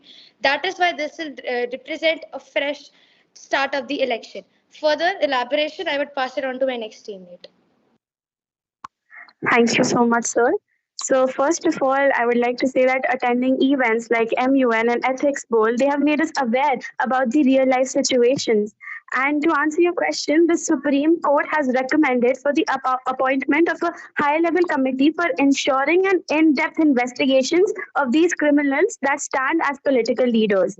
And Union Minister Rajnath Singh has given an approval to the amendments that the political parties who indulge in offering bribes or include criminals as the political leaders will no longer be able to have a scot-free elections. And they have also given a nod for the amendment in section of the IPC related to the election offences. And as per the new law, these offences committed will be cognizable and non-bailable along with a jail term of 3 years. Passing it on to my another speaker. Yes, sir. And to add on, as to vote is a duty. It's something that we owe to everyone. For this, I'd like to give an example, sir. On Monday, there were two brothers, sir. So on Monday in Uttarakhand, there were two brothers who performed the last rites of their father. He was 92 years old, and he died. And they ensured that they performed the last rites. And there was also an assembly election of Uttarakhand that took place, and they not only did they encourage the other people to go ahead and vote, they also voted themselves, and they said, and I quote, our father was a person who with strong democratic values. He believed in being responsible towards the country and was very particular about voting. So this basically, as nation, as individuals who are going to represent the country, as individuals who are going to perhaps lead the nation one day, it is extremely important for us to understand the power of our vote, and in order to make free choices and fair choices, as already mentioned by my other teammates, there are legal repercussions of the of the votes that are going to be mentioned. So to conclude, I would like to finally pass it on to my next teammate. People should not be afraid of their government. Government should be afraid of their people. If you want to eliminate irresponsible leaders in a society, the most effective way to do is not to punish people at the bottom, but those who are at the top. So rather than not voting just because of the fear that the people you would opt for or you would elect is a criminal or would not fulfill your need, we should raise a voice against it and should remove him from his or her position. Bad governments are elected by good citizens who don't vote. Now, I would like to pass it on my another teammate. Thank you, Mehika. And also, sir, I'm sorry for coming again and again. I hope that I'm answering your question well. So, sir, what I would like to add on is that we value our education a lot, and especially the curriculum that has been introduced to us. And we believe that there's a reason that every time that we are supposed to study civics, the first chapter in every book, in every class is democracy, why it matters and why is India a democratic country and why is it so important. And for what I have read and analyzed since that long is that democracy forces people, even if they're criminals, to work for the people. Despite being criminals, this democracy forces them to work for the people, because without these people, the candidates are never going to be they are never going to get the chance to come into the politics, to play the politics. So without these people, there would have been no candidates. So despite their criminal records, like I've already mentioned, they have to work for the people, because that is what the beauty of democracy has to show us. And democracy has given people a strong right, that's the right to vote. If you're not going to vote, it still wouldn't stop the problem. To bring about a change, you need to keep falling and then getting up back again every time. That's how you bring about a change, by never backing down. Passing out to my last team member for further elaboration. Yes, sir. So just to conclude, I would like to quote Jawaharlal Nehru. Democracy is good. I say this because other systems are worse. Despite the flaws in the political system, democracy remains the best way to ensure that the voices of the people are heard and their needs are addressed. But our team still believes that we have a very long way to go. Therefore, it is important to encourage everyone to vote and participate in the democratic process, while also working towards creating a more accountable and transparent political system. Thank you very much, sir, and I hope our answers satisfied your question. Thank you. Thank you very much, guys. Thank you. Thank you, sir, for a thought-provoking question. Those were some really engaging questions by our judges, and Team B, you answered them very well. With this, we have come to an end of yet another round of intense and lively discussion. Now, I, Mansi Shankar Arora, once again take the opportunity to welcome the Secretary of the event, Dr. Jyoti Badayal, to address us. Ma'am.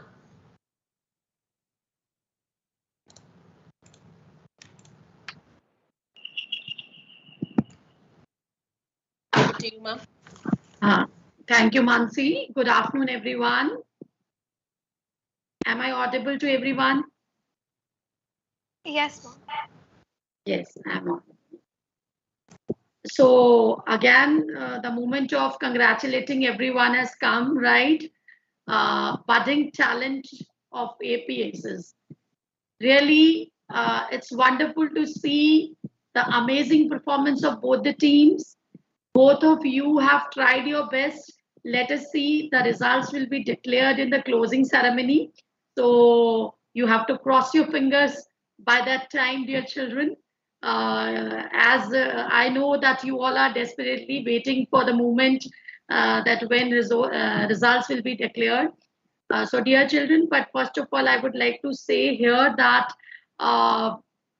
for sure the team who will be winning today will be going for finals. Best wishes to that team, right? Whosoever will come, you will have to wait for some time. As you all are already aware that the results will be declaring in the closing ceremony. But the way you have performed, the splendid performance, amazing, wonderful, good to see, pleasure to see the talent of my lovely children. I'm so happy that this event has, I think poured in everyone's baggage. Let it be teacher, let it be principal, let it be anyone. And our honorable jury members, I would like to owe my gratitude to you for sparing valuable times. And you are already, working for the nation, because you are helping us to shape the future of our country. So I know that our judges, due to their hectic schedule, even they have accepted our invitation to be the jury members. That's really an honor for us, for all of us. And students also have learned a lot, and even in teachers, they have learned a lot. I would like to congratulate both the teams, Kanpur and Udhampur, that they have worked a lot. That is why they came up to this level. They reached up to this level. They came for finale. So for final, one team will be going for central command for the competition.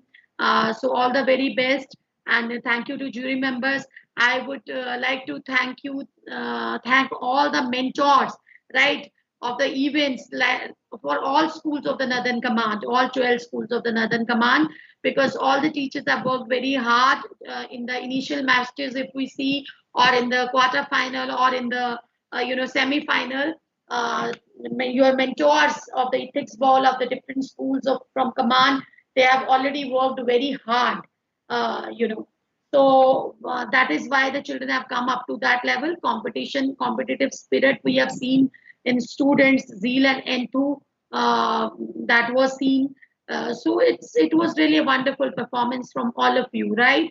So all the very best for the results, right? Which within a short span of, say, 1 hour is left, 1:30, we have a closing ceremony. We are going to announce the results in that. Dear children, I would like to, share one thing, that CBSE results have been declared, and APS Dhar has given a district topper. So I would like to give a big round of applause for the APS Dhar teachers of class 10. So it's a proud moment for all of us, right? And I would like to pay gratitude to my all event in charge, Mrs. Tanpreet Kaur, and the team, technical team, Mr. Rajiv Jaswal, Shruti, and the other members who all were involved, moderators of the different events, let it be initial, quarter or final or semi-final, and today's moderator, Ma'am Mansi Shankar Arora, for putting best efforts, and the way the cases were read by the moderators, and they were self-explanatory. They were giving, that gestures to clarify the doubts and all. So everything was, up to the mark, and it shows that the school has also applied a strenuous efforts. I am proud of my staff, and I would like to request everyone to at least give a big round of applause for my staff members also, who all were involved in this event, So once again, judges, thank you so much. Jury members, that from your hectic schedule, you have spared valuable time. And I would like to invite all the judges to join us for the closing ceremony, because the results will be declared in that, and we'll be honored to have you there also on that platform. Thank you so much, children. All the very best, right, for the results.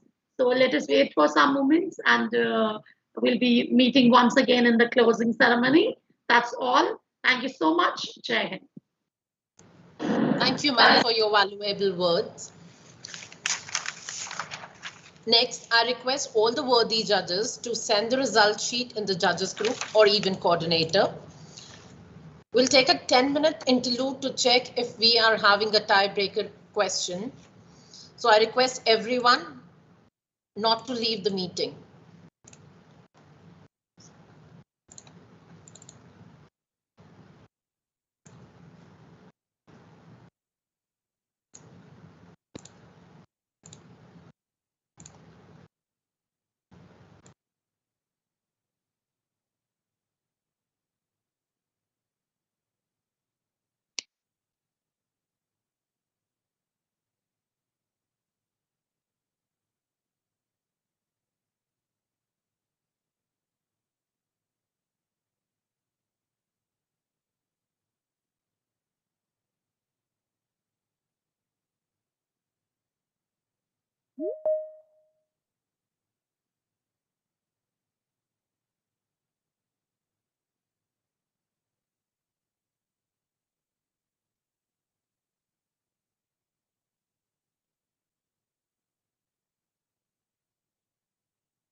Good afternoon, everyone.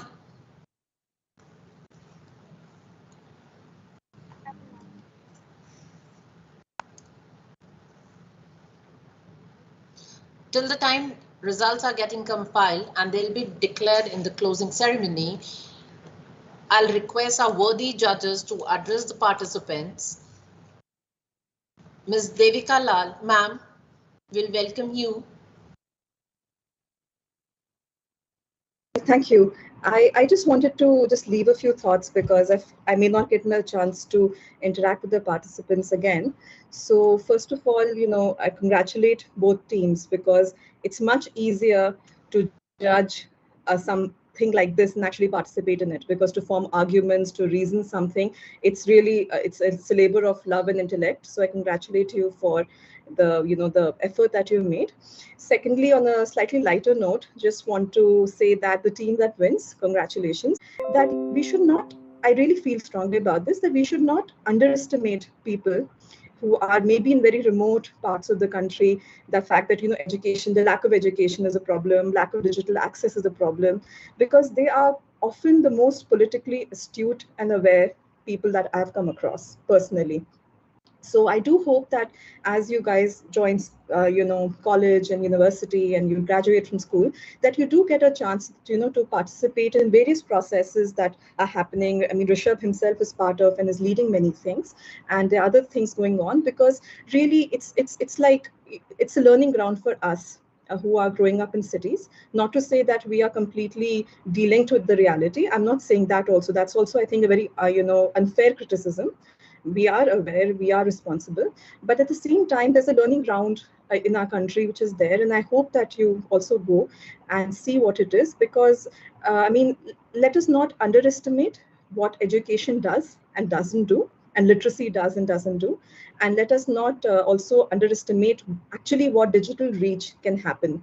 And I really want to appreciate, the team of the APS Kanpur for actually talking about Nota, because I think that is it's a very sharp point which was there. And also want to appreciate the team of UDHAMPUR, because you, in the first case study, you really were very good devil's advocates. So congratulations to both of you, and please continue debating, and I wish you the very best. Thank you.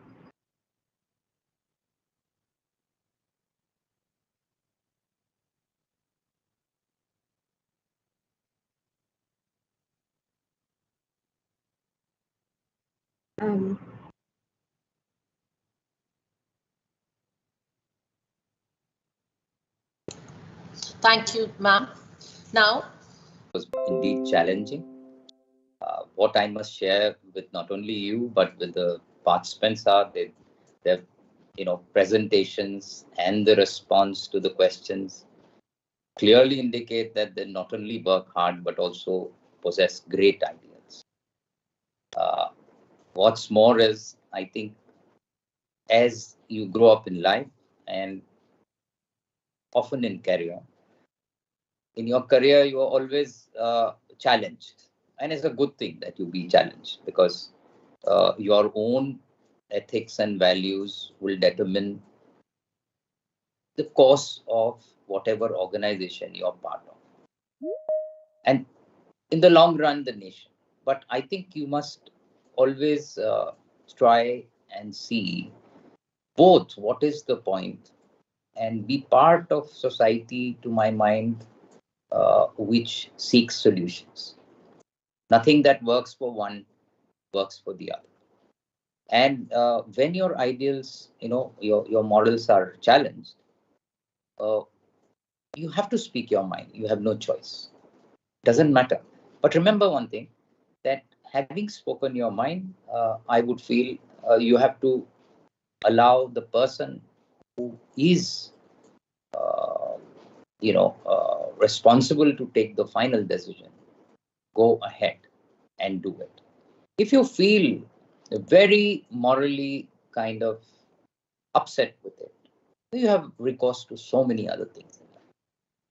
And you should, wherever you go, I think if you really are passionate, people will understand. You have to learn the way of putting the things together and across. And then conveying, and then based on your degree of comfort, you have to decide whether it is, you can overcome that. You have to state a point, or even for that matter, take an alternative option, which is, not where your seat belongs to. So even at that, if you can hold on to this will be always a challenge throughout your life and your career. But in the end, you have only one chance. You never get a second chance. That's my experience. And if you get it, every time you will get many, many more chances. But you have to get it right. You have to be able to sleep at night well, and look at yourself in the mirror and to the organization that gives you the opportunity. But I mean, that's how not only do you become a good and a better citizen, it also kind of contributes to, the spirit of the constitution and the spirit of the organizations, which is more important than all of individuals or even our organizations. So having said that, I'm very proud of both the teams, both the children, all the children who are in both teams, and of course the organizers and my fellow panelists who have also challenged you and come out of it very well. Thank you. All the very best in life ahead. Look forward to listening great things about you. Thank you, sir, for your valuable words. Now I'll request Mr. Rishabh Shah to share the experience with our Gen Z. Well, firstly, many congratulations to you for putting this together, for the entire Northern Command, to Jyoti ma'am, to you, for taking out the time and actually putting all of these extracurricular activities, which are now becoming a part of curriculum. So I'm so glad that this is happening. Second, in terms of what Devika mentioned, I think she mentioned something beautifully. She said that it's not important whether to win or lose, because eventually the ones who don't do as well go on to become IFS officers who serve, who represent India in the UN. And in my case, having won a few, I'm yet in an MUN. So you have a clear example that even if you don't win, you're going to do fantabulously well. And at the same point in time, even if you win, you need to keep your feet on the ground and your whilst your head is high. But one of the few observations that I made, if I may quickly, is that both of them, of course, spoke very articulately and pointed out a few things very well. They were ethical whenever there was a dilemma. But the thing that I loved most about the entire debate was the fact that out of, say, perhaps the 10 odd participants that spoke, I think majority of them were girls. The fact that girls are now shining in terms of both debate and actually in the country only augurs well for the nation. I think having more women leaders, both in politics and outside, is only going to augur well for the nation. So I was thrilled in terms of seeing that. And irrespective of your results, the small little something that I can do from my end is to both APS Kanpur and APS Udhampur is to invite the two of you to intern with IIMR. We'd be very happy to have bright young people such as you as a part of the organization. And the one thing that I would like to tell you is one little free advice from a millennial to a Gen Z. I'm not as revered as the Lieutenant General and nor as accomplished as the IFS officer. But the one thing that I'd like to tell you is, having seen n number of people go from the organization to do extraordinary things, and some join even the foreign service, remember this one quote if you can, whether the Sanskrit version or whether the English version, is that Swasmai Swarupam Samajya Sarvaswam.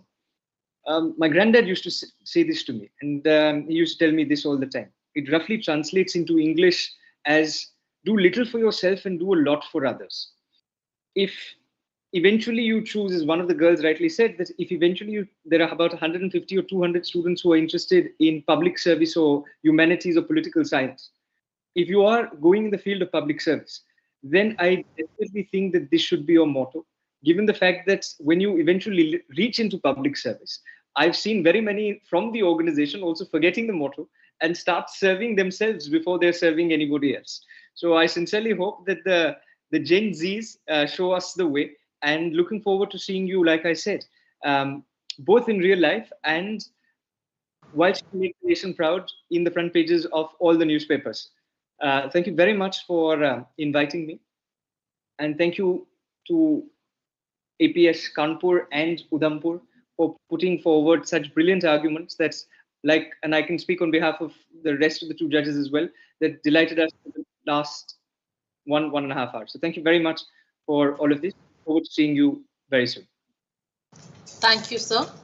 Now, I want to acknowledge both the teams for their zeal and enthusiasm. I must say you people have lived up to the main idea behind the Ethics Bowl, which is to develop students' intellectual abilities and capacities to deepen their ethical understanding and reinforcement of the sense of ethical commitment. With this, I want to conclude the meet. Respected judges, it is our humble and sincere request that we'll be floating the link of closing ceremony very soon, and it will be a delight for us you to join the meet. Thank you, everyone.